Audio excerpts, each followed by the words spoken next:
okuwamba abantu n'okubatemula okuwamba abasiraamu n'okutemula abasiraamu tekijja kugoba obusiraamu era ekyo kikolwa kya butiitiizi busiraamu oba ba suspects sebo nkugambye kineewuunyisa nnyo okuba nti bamaseeke be ba suspects bokka nze kugamba nze Paulo Lutamaguzi sebo ab'ebyokwerinda ndabye abantu nga bakwatibwa abaana bano aba boda piki zaabwe buli wempita police stations ndaba zikwatiddwa mpitirivu tetuganya abasinga bamalala abavuga bubi tebalina byetaago ne mubawe kafayini baddeyo bakole ebiseera bya Enakku nkuluze ndi mubaka wa parliament ne babaka banaffe speaker yatugambye mbwe right honorable speaker Anita Amongo yatugambye emigugu bwe gituyitirirako siffe tusoose era siffe tugenda okusemba naluga tukoleko kye tusobola okukola but these are abnormal days nagambyeko omukulu omu yankyaziza nti ebyo ebyappeninga ffe tebitwewuunyisa kubanga the days are not normal. If you see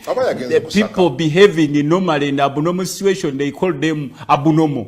Ne bwobosa katusakira mu gawuni z'abanne okutwala buyaye bweri obasakira ngani ngaki through what the days are not normal. Josanga omuntu ng'ali mu byambalo by'amagye nga campaigninga ku bwa president nenga maje wali ogwefulumayo wali ng'omusirikale omulala okigire nakugamba tata bwavaawo nze ulinga ali mu byambalo by'amagye. The days are not normal. Days zetulimu they are not normal. Wosanga nge ebbanja lutuli wano naye nga babuuza mwami Museveni zino 82 trillion ziwazikola muki nga cannot show even a single lady line gyataddewo bakantu konna akayamba bana. So ekintu kyonna lebozaake kye yakoze is a patriotic act. Abasawo batuziza meeting yawa ne bamugamba nti kakati ffe tutudde mu meeting tukanyiza Museveni akomewo. So many Ugandans are there frustrated. Fete tugenze zakete yagenze mu nsiko kutemula abantu kemu vabale nagamba sizze kuba kikonde naye muleke njogere bigambo byange kati gwe lwaki otyayogera ngo weruwere yakwate mundu nawula abantu nga bwe bagwe emirambo bwe kigwa gye tuyitako obuwanga nawe gyove wamwe ngoma nga mubayita bazira duko oyo abatemula abantu. أعوذ بالله من الشيطان الرجيم بسم الله الرحمن الرحيم السلام عليكم ورحمة الله وبركاته. Nze Haji Kabogoza omusomi w'edduwa ntereza ensonga z'amaka ebyenfuna n'endwadde ezitategeerekeka. Haji Kabogoza omusomi w'edduwa nsiŋŋaanibwa ekitigoma ku lw'ejjinja. Bw'obanga otuuse ekitigoma mu ttawuni ku stage osobola okuba ku nnamba z'essimu ezo z'olaba zitambula. Gwe wenna ali ewala oyinza okuyita ku mukutu gwaffe ogwa WhatsApp ku layini eyo eya MTN obudde bwonna mbeerako. Noza kuno Honorable Lutamaguzi anakiriziganya naye kubanga bino bigambo Honorable Lutamaguzi byazaayogera ebbanga lyonna. NRM yafadda kumulamwa. Sebo z'Uganda. Mutabani wa Museveni anoonya we yeeyubulira. Anoonya kweyubula ng'omusota bw'olaba gweyubula. Sebo neyanziza nnyo mukama wange. Nzikiriza nsooka okubuuza ku bansindika mu palamenti abantu b'esse muto mbalamusizaako nnyo. Abeekapeeka mbalamusizaako nnyo. Nakaseke Kasangombe mwena. Mbeebaza abali mu kukola ennaku zino mbadde siriiwo mbadde London. Nga nayitibwa abakungu ba Ssaabasajja Kabaka abatwala ebbendobendo ly'Abongereza ne Northern Ireland ku gye bayita Buganda Dinner. Nakomyewo mirembe naye njagala kubeebaza natandikiddewo n'enkola yaffe ey'okukubiriza abantu baffe okwekalakaasiza mu nnimiro. Mwekalakaasize mu nnimiro nga mukola nkimanyi ffe naddala abalimi tukoseddwa nnyo embeera y'ekyeya ebaddewo ensuku ne zigenda naye kino kigenda tuzaamu amaanyi kubanga kati enkuba etonnya lwakuba tuli mu nnaku nkulu ne tekikugaana kwekalakaasizaako omulimu. Njagala kusaasirako mikwano gyange abasiraamu ennaku zino ndaba baseeke bazzeemu okuwambibwa. Kino nkisaba abakulu b'NRM okuwamba abantu n'okubatemula okuwamba abasiraamu n'okutemula abasiraamu tekijja kugoba obusiraamu era ekyo kikolwa kya butiitiizi. Busiraamu oba ba suspects sebo nkugambye kineewuunyisa nnyo okuba nti bamaseeke be ba suspects bokka. Nze kugamba nze Paulo Lutamaguzi sebo naye mukulu Museveni ne gavumenti ye NRM you should come out clearly otubuulire okubeera omusiraamu oba maseeke nagwo musango.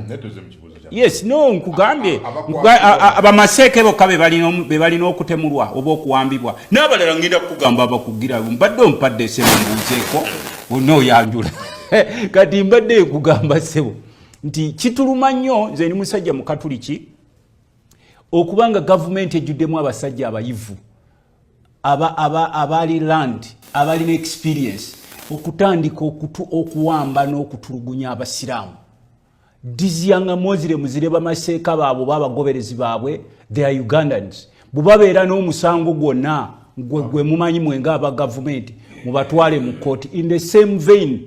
Era nvumirira n'okuwamba abaana ba Nuupu abawambibwa on daily basis ne drone. Konako katona ako nkubujaako kwange gwe tebalina gwe bakuwambidde.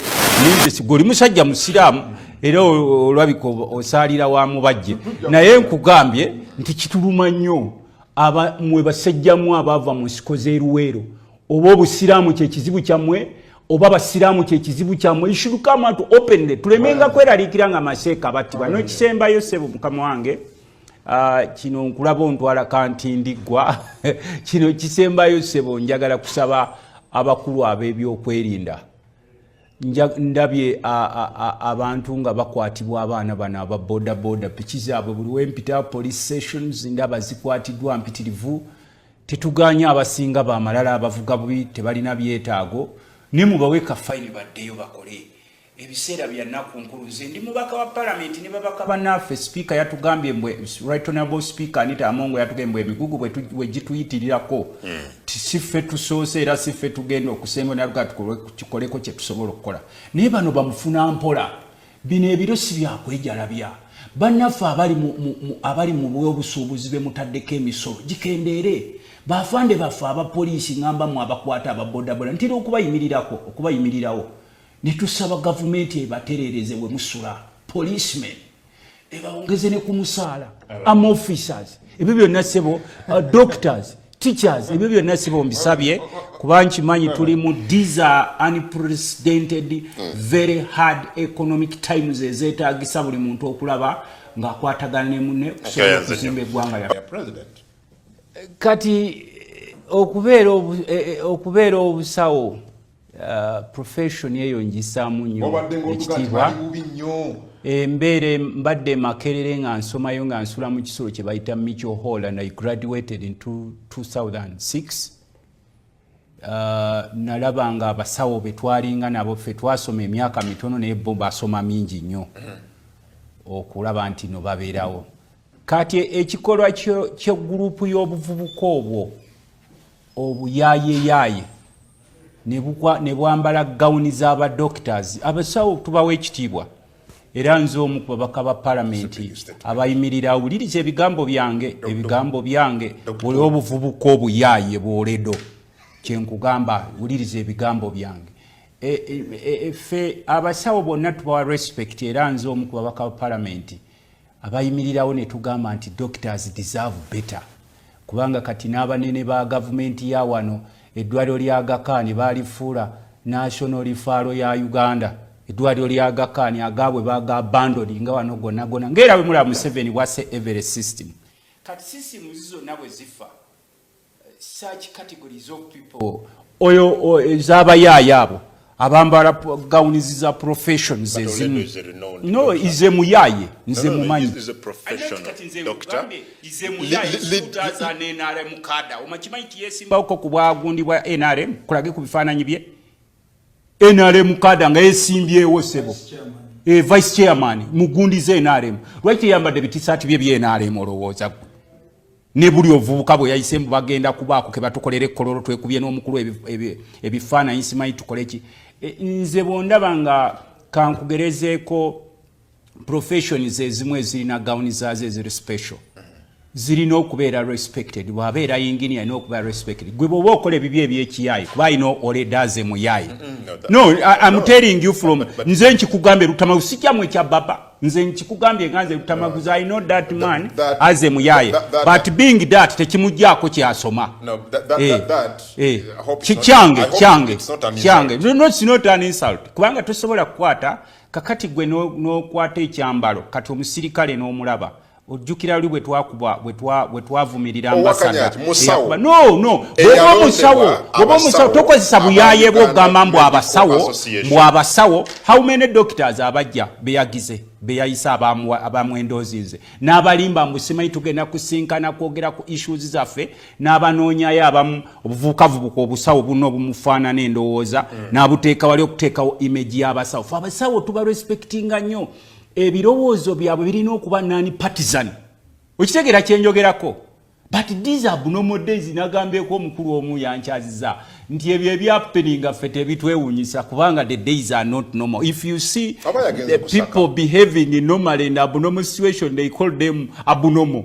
Ne bwoba osaka tosakira mu gawuni z'abanne okutwala buyaye bweri obasakira ngani ngaki through what kubanga nabalabye nze waliwo ebintu president uliriza waliwo ebintu president Robert Kyagulanyi yatugamba nti bitalina makulu kati batunulire abasawo nga bakulembeddwamu omukulembeze waabwe omuyaye waabwe oledo ebyo byange abo abambadde gown abauma babeeganye bagambye ba students bakyalina bayisi tebanaba nakola internship oyo bwolaba kakati bate babeeganye kati mwe lwaki Dr. Oledo kakati uliriza muleke gwe mwenyini ogambe nti abaawuma babeeganye baba denounces nti ezo gurupu z'abayaye tetuzimanye ezikozesa gawundi zaffe n'erinnya lyaffe nkugambye nti oyo musajja w'enaalemu era yeesimbawo kuba vice chairman yeesimbawo ku kifo ki honorable vice chairman oyo waki teyajjidde mu kitisaati kye kyenaalemu olowooza n'akozesa gawundi zeezo okugenda okulomba no kakati abo abavubuka afaanana n'obuvubuka bweri bwe nalaba mbusime muzeeyi tova ku maini simanyi tova ku maini we have so many issues kati olowooza ne Mwami Museveni yabagambye zino ale campaign zaki naye mwe temunaba kumutegeera bwe yakola ku kisanja kiri eri yajja n'agamba mbu yesi yali emabega waakyo but those are paid for by the state.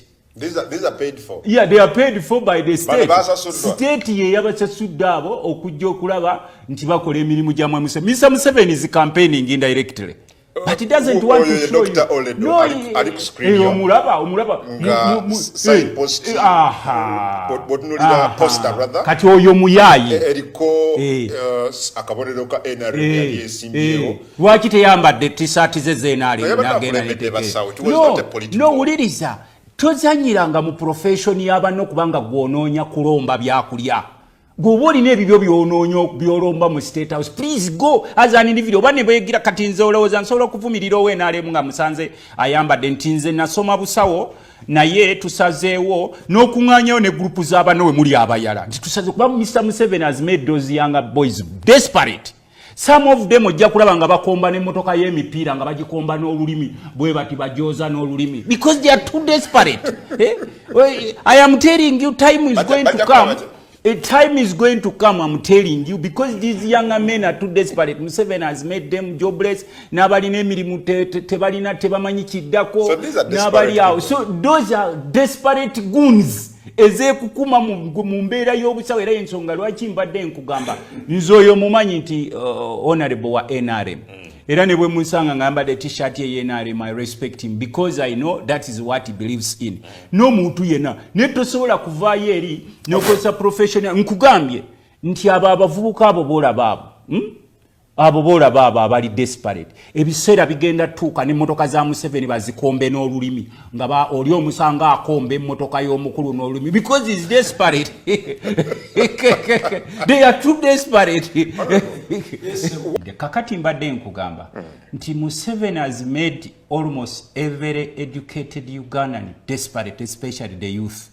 Abalala tubalaba balinyanyonyi genda mu nsi z'Abarabu nga bwe nkunnyonnyodde nti obuvubuka bujja kutandika n'okukomba sitookisiza oba ebigere bye ebyengatto ng'ali kunanka wali naye ate n'ekyenjagala okugamba ne baanite bwe batono minisita Anite eyajja ne yeefukamiza musimanyi tukusaba okomewo eyafukamira ekyankwanzi kubanga Museveni pays them indirectly abo boolaba abo teolowooza nti beereesewo bokka omanyi mwami Museveni mwabasinga temusoma yasasula abo okujjawo okukola ekyo kyolaba he pays for it. We don't have evidence. No mwegwe kukikyo nze nina evidence si ya baba nkugambye Museveni yasasulidde ali mu campaign yatandise campaigninga so kati nekyemadde nkezaako kugamba atenga mwami Museveni yomu yabaga nti mino this is ale campaign ani yakugamba nga baleeta ekisanjo okujjawo egirimiti nagati abo sibamanyirako genda okwekyusa gwe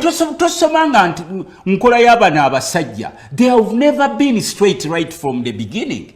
Era ensonga lwaki olaba nti fe ababategera nkuwe Museveni has already started his campaign ze sente zolaba zimuyisibwa zasaba n'ojja mu parliament y'eggwanga n'osaba 4 trillion nga bakubuuza what is that money going to do. Naye olw'okuba buli munnayuganda ali wali igwe kakati tujja genda okulaba n'abasomesa abanotu mbu waliwo omusomesa azembu agamba Museveni akomewo yesimba 26. He has already started the campaign with his son. Oyo golaba oyo naye nno obugagga abuyodde abo boolaba anti nze nkugamba nti bwe bavunama ng'abawa ku bugagga era y'omu ku bagagga ennyo kubanga gwe genda omubuuze singa lwakuba nti no mwe mulowooza nti neggwanga lyabo gwe genda omubuuze nti owaayi bwe wafukamira ekyankwanza obulamu bwo bwakyuka kati n'oledo ali atambulira mu bigere bye oledo wamu bwagenza ze yekwese mu busawo fenga abasawo. Let me ask you a question. Abasawo batuziza meeting yawa ne bamugamba nti kakati fe tutudde mu meeting tukanyiza Museveni akomewo. Mweke tulina generation batadde generation y'abalombi abasabiriza balowooza Museveni is everything. Kakati ne mawo naye mulombi wa DP. Yatwata nze wambuuze wano wankyaza ne nkugamba nti oyo omusajja oyo simulaba mu vision ng'agenda okwesima okuba president nga ffe tumanyi alya ne mukulu Museveni kati bino oba kulosinze oba akoze atya that's none of our business kubanga ffe twalabulirawo abantu nemwe ne mutulaba bubi kati nkugambye Mr. Museveni has made every Ugandan desperate era ebiseera gye bijja nkubuulidde kino mark my word today ebiseera gye bijja ogenda kulaba obukundi bw'abavubuka ng'emmotoka ya Museveni bugikomba n'olulimi emipiira nga buvuname wali bukomba emmotoka ye n'emipiira ng'obuvubuka ogenda kulaba obuvubuka Museveni bwafudde desperate mu nsi yaabo nga bukutte ennimi bukomba emmotoka ye emipiira gy'emmotoka ye n'ennimi mbu bujooza na nnimi zaabo kubanga people are desperate mu biro bino ng'ezaali national referral hospital zonna bazitunze the lives of doctors are desperate genda olabe ennyumba z'abasawo mwami Museveni ze yatunda eziri awo kati nze nkugamba mwe member of parliament I'm not here as a layman I'm telling you from evidence zange zenina genda obuuze kitante courts bani abazigula who sold them. So government yazikola ki? Government yazitunda. Who's the CEO? No, I'm asking you, who's the CEO? The CEO of this country. President yaba CEO w'eggwanga. Kakati nkugambye bw'oba toyagala twogere ku mwami Museveni ishudugawe twogere ku ali mu kifo ekyo. Nkugambye ennyumba z'abasawo kitante courts genda wali maaso ga main gate y'emulago zatundibwa. Era abakulu ne batwala ebintu byabwe ettaka lyonna erya gavumenti bagenze balyegabira lyonna as individuals nga beekweka eno mabega. So kati embaga nkugamba nti oledo waddembe lye n'ekye tumusaba talina kwonoona profession y'abasawo. Abasawo they know how bad they are doing. Abasawo kati gwe nze imagine Bobi Wine agenze mu ddwaliro banze Lutamaguzi nosanga omufere ngoyo w'omugawuni oyo sibe batukuba ebiyise bitutira woyo yevukamizo oyo bateeka wali oyo omufere imagine omusanze yakujjanjaba awo webale nnyo ombaka Lutamaguzi Semakola nja kunoonya ku Dr. Oledo Katonda bana bakkiriza ajje wano yongere okunyonnyola ensonga tayonoona ne profession y'abasawo respect doctors. Doctors are supposed to be non-partisan. Uliriza sebo kyegamba.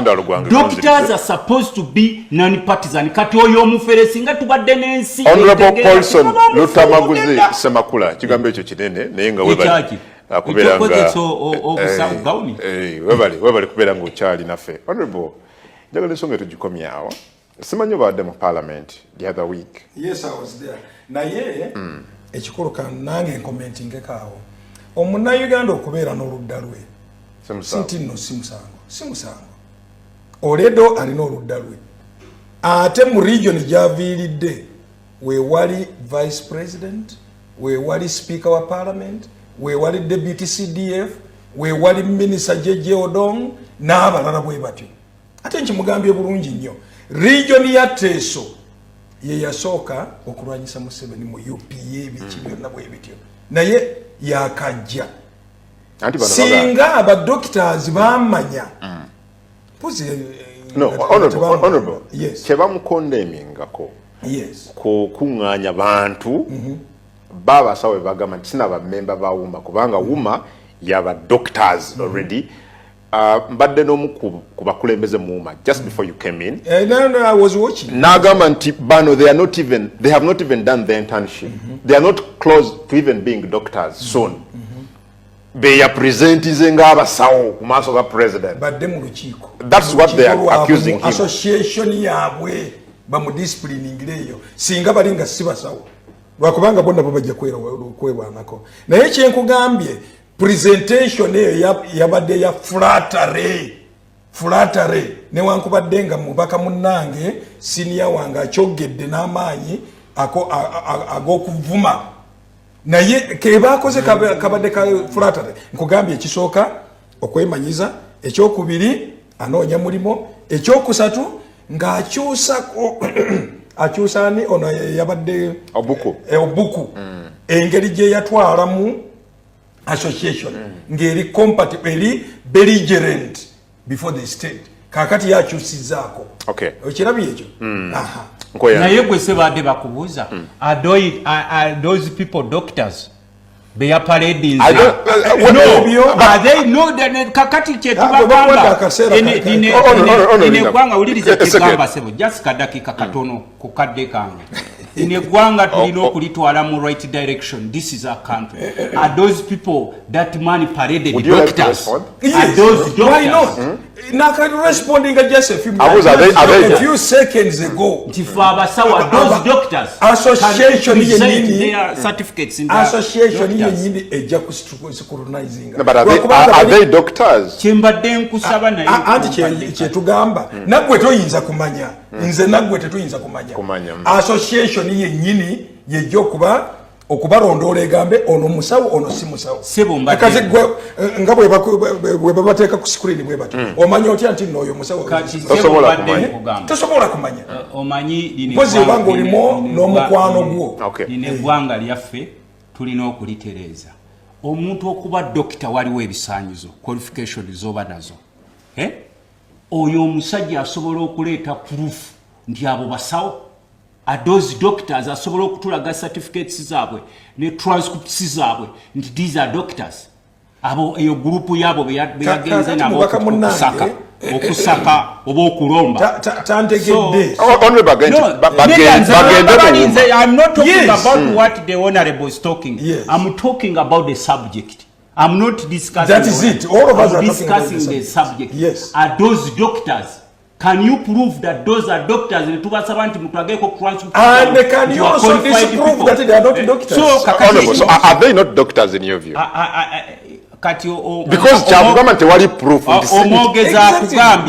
They are not even near. They are just trainees. They are students. It's students. Is the student a doctor? Bobo soma mateka. But can we take his Bobo soma mateka do you call a lawyer? Why do you fool yourselves? Those are not doctors. Kakati feche twali badde tugamba. Nze sikigira kubanga groups nyingi ez'abantu abali desperate. Abakyagende wa Museveni. Naye okumwendozinga. Uliza sikinuma. Kubanga Mr. Museveni is indirectly campaigning. Though fooling you. He's the one. Abantu bangi bagenda isamu center behind. You don't know. You don't study these people. Katinze tekinuma ye kinuma. Nti profession y'abasawo gifuula partisan. Noleta bano bakazanyirizi ba dramatists. Nga betaddeko quotes za. Sebo uliza. Ba dramatists nga betadde. Bwe nabadde ntandika nakugambye nti the days are not normal. It's not business as usual. If you behave normally in abnormal days, you yourself, you are called abnormal. You are supposed to behave abnormally in abnormal days. Embeera gye tulimu si ya bulijjo. embeera gy'olaba abantu nga banyaguludde ensi bannansi nga tebamalina kyakulya embeera palamenti gyeyisiza mwami Museveni sente 4 trillions nga tetumanyi wa gye ziraga. Days are not normal. Ero ojja kusanga mbadde olaba sente ze muisa temumanyi gye ziraga. Anti kati nkugambye bwe baba vote egenze vote bweba egenze bagikweka mu classified. Can you tell me what classified does? Ino mbigamba gwe ng'owa mawulire. Kati kyenkugamba omulimu gwa parliament appropriates newo omukulu kati wano omukulu kyasobolosa nakugamba nti the days are not normal. Gyosanga omuntu ng'ali mu byambalo by'amagye ng'akampeininga ku bwa pulezidenti naye nga magye wali ogwefulumayo wali ng'omusirikale omulala okigire nakugamba taata bw'avaawo nze ulinga ali mu byambalo by'amagye. The days are not normal.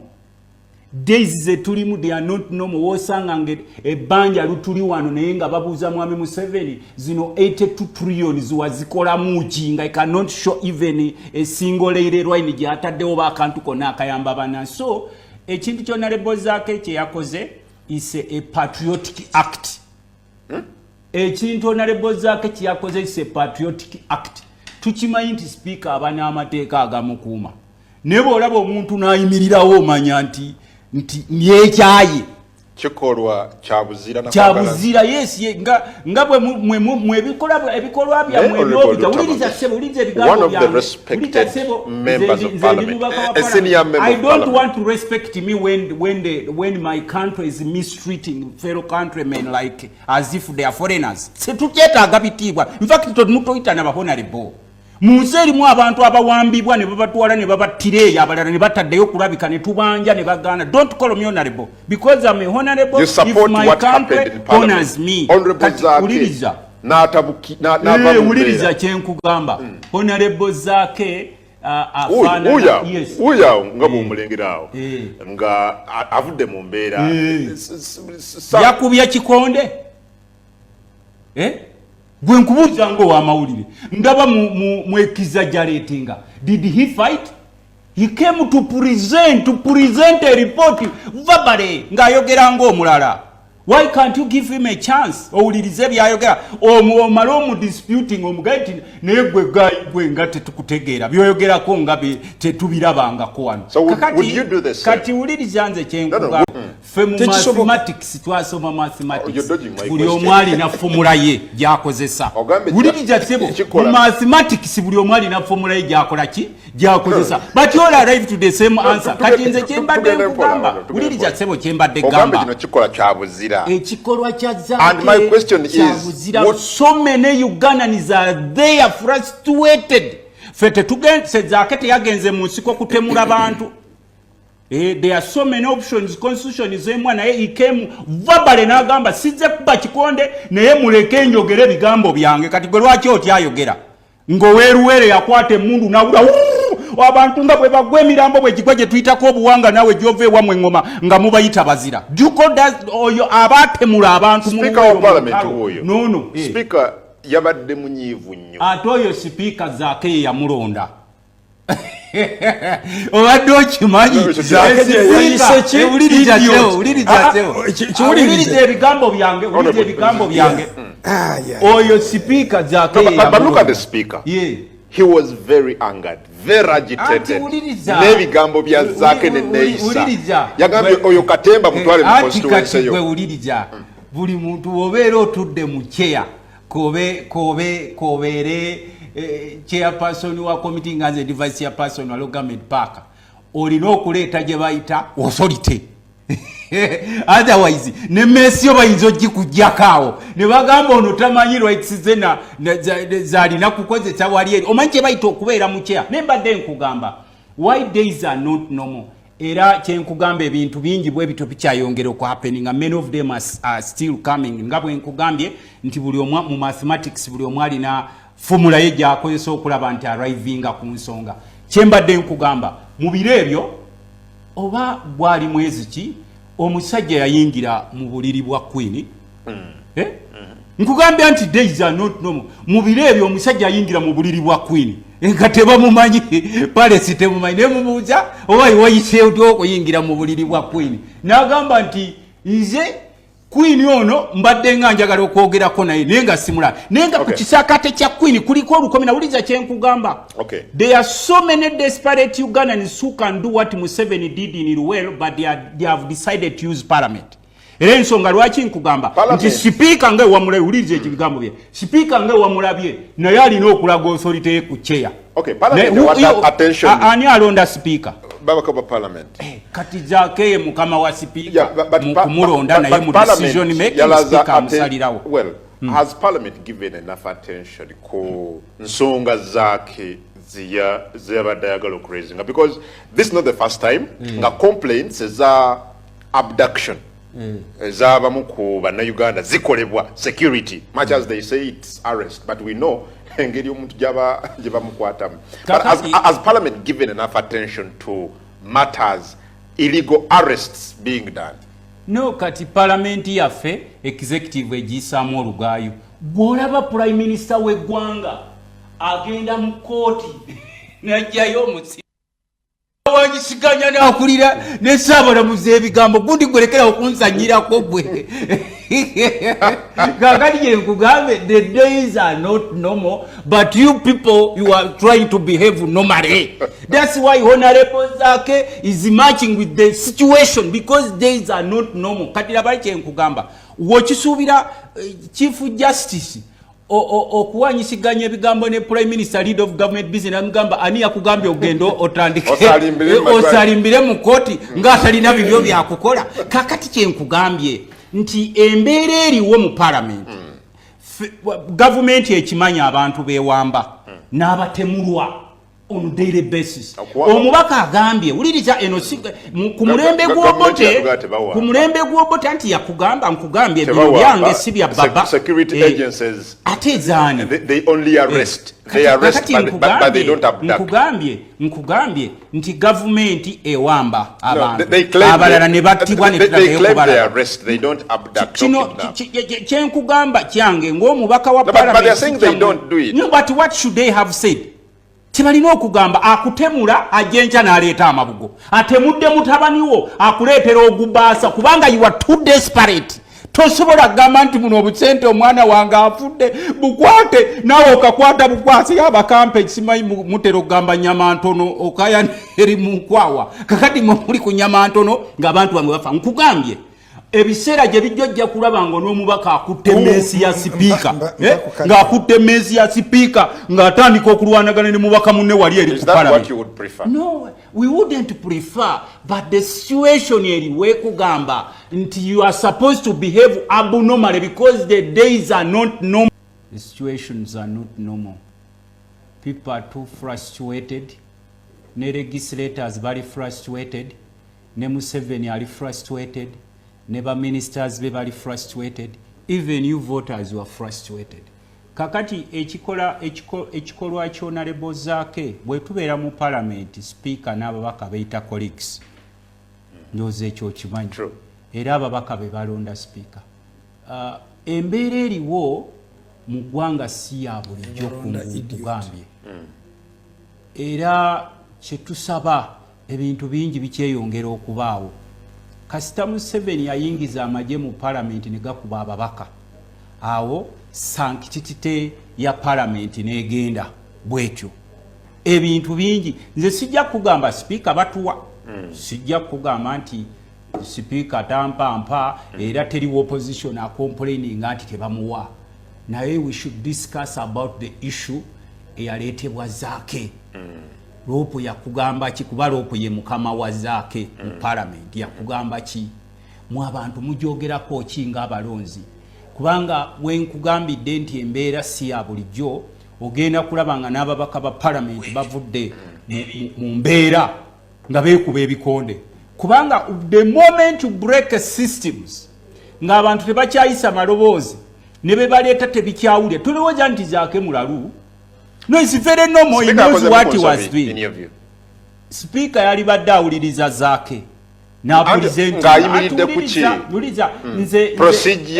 procedure wabanga kirese procedure waliwo amateeka agatufuga mu parliament era genawulidde right honorable deputy speaker taibu agamba amateeka naye ffe waliwo we tuyita sipiika okuwewa ekiwanita amongo right honorable speaker atero kiko nagati wayi nkulese ensonga yo n'ogiggusa naye omulundi omulala todda wano ku fulo okitegedde walibadde osubira speaker okunyiga ku liiso okunyigako ku peesa kubanga omusajja ensonga gy'aleeta bawamba ono mubaka w'enaalemu yadde ali independent honorable oyo naye akugambye nti neewuwe bawambye abasajja b'enaalemu gy'alimu bawamba they kidnap and they kill people. Tewali muntu alina buyinza Uganda kuwamba banansi. You don't have any powers kuberani. You don't have it. Neero okuba nti nkugambye nti embeera si ya bulijjo. Era ensonga lwaki olaba mu abafuula nti days are normal. Ebintu bibayitako nga temutegedde kikigenda maaso. Nkugambye parliament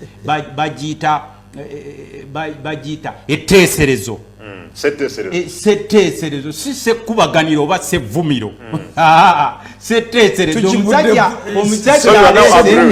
so you are now agreeing n'owuliriza kyenkugamba omusajja aleese ensonga yo omusajja aleese mu setteeserezo ensonga ey'okuteesa nti owaayo omusajja ng'ambowamba abantu bafe zake mark you know to wanupu nagamba bisijja banuupu babawamba balala babatabala tetubalabangako listen to him owulize bw'abanga alina rubbish gwaleese honorable zake olunaku yava mu mbeera ng'omulaba ali ku screen yo ku baba tv omulaba nga ayomba akayana ondaba wali nalabye omubaka ayita speaker idiot well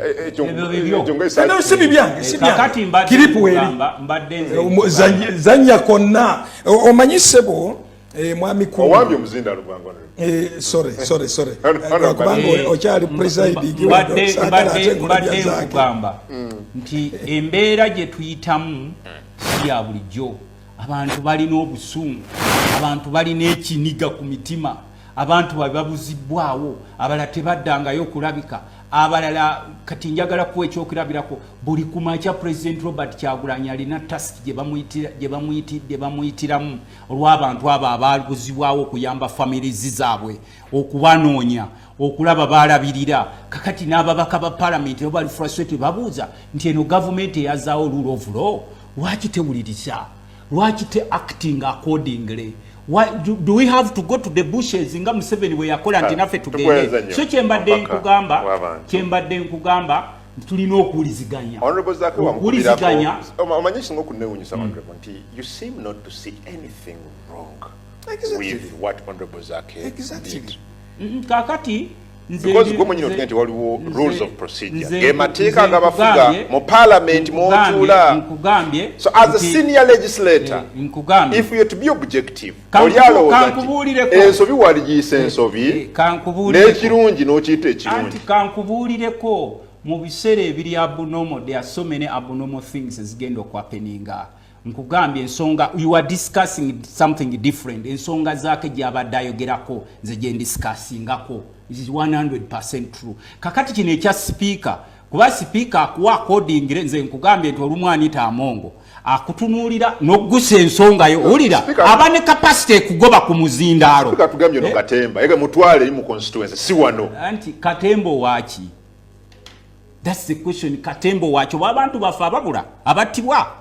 Gwe oyagala kuŋŋamba nti tolaba basiraamu bawa kale kasijja kwogera ku banuupu kubanga gweoyinza okuba ow'enaalemu naye ekyogamba tolaba bamaseka babulawo babuzibwawo anti munnamawulire naye abakosa ekyama kati katugambe oli Newton gwe kyogamba embeera gye babadde boogerako ebadde teriiwo. Wouldn't even be discussing about such issues. Tulina ebizibu bingi ebiruma bannansi ebitwetoolodde, tulina okulaba tuvudde tutya wano mu mbeera gye tulimu okulaba ng'eggwanga lyaffe livuunuka. Nkugambye nti gundi honorable Zake gyayimirirako eya procedure simayo oba yali respondinga kwani naye speaker yali mufuumuliddewo emisinde nga tanatandika kwogera yamugamba nti awaayi rule of procedure on what ng'olanya we yakolanga on what naye oba omusajja omuwadde omuzindaalo nga weeguli nyigako epeesa ogambe nti sooka ogguse ensonga dderi bw'amala okugiggusa odwo otandika okumugamba nti kyogeddeko tekiriwo naye nga kyali ayogerako kiri 100% true abantu bawambibwa battibwa bakolebwako kyonna kati kiri ekyangeri gye yasitukamu okuleeta ensonga ye kubanga mateeka ga palamenti ge batugitisa mu butabo kiva eri sipiika kubanza nkuganiza olumu ngenda nendabanga waliwo omubaka ayogera nga nasabye wuliza katono nnyo tekaweza dakika nga nasabye oba right honorable speaker Anita Amongo yaliwo nga nina akasonga kenjagala okuyisaamu ak'ekkubo nenyimukira ku procedure terina wekwatagana nekibali ku sipiika naawe wamu bw'aba tabweye n'akugoberawo mangu nnyo ng'otandika nti you are standing on which rule are you standing on kale webale nnyo omubaka w'abantu